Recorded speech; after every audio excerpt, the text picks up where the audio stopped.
The Juvenile Fillies has a moderate-sized field, but a relatively short run to the turn. Outside posts can be overcome if riders are on their toes. Artemis Agritera ran well when well bet in her debut at Saratoga, and even better when stretched out for the Frisette. She tries 2 turns now, but there's no reason why she shouldn't be able to handle it. Last year, Hushin brought the lumber guy west, and he ran well. We expect this one will too. Rosalind jumped to a good figure in the second start on dirt, then paired that effort on poly, racing wide and earning a much better figure than the Alcibiades winner. This filly is a borderline contender on figures, but her pattern is strong, and she ran the good dirt figure without Lasix. While McPeak hasn't won much shipping at Santa Anita, half his runners have finished in the money, and this is a live long shot. Scandalous Act has won 3 straight Calder Stakes by open lengths, but hasn't run very fast and shows no development in her pattern. Secret Compass ran 3 mediocre figures on synthetic, then won a grade 1 by moving forward going long on dirt. She would need another sizable jump to contend here, and given that Baffert pushes his young horses and her dam side isn't very strong, we think the requisite jump is unlikely. She's a Tiger is a half-sister to the top sprinter Smiling Tiger.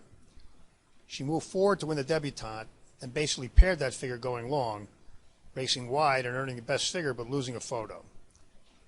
This is the best California-based filly, and she'll probably run well again. But the locals now have to deal with much faster eastern fillies, and she's much more likely to fill out the exotics underneath than win. Sweet Reason ran well first time out, then exploded second out with an enormous figure for a 2-year-old filly, one of the best ever run. Given 5 weeks rest, she made a left turn out of the gate, but recovered to put in a pretty good effort. This is the best filly in the race, but the question is which way she's going to go now. Big efforts can take a lot out of horses, and sometimes it doesn't all happen at once. They throw a decent one as they start to tail off. Other things can exacerbate that, things like shipping cross-country, running without Lasix, or going 2 turns for the first time. Sweet Reason has tremendous ability, but she may not run a race here.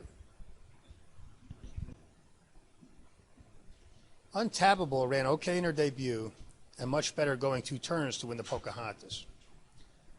Asmussen runners did well here last year, and he's clearly been thinking Breeders' Cup with this one all the way. He's had her in California since early October.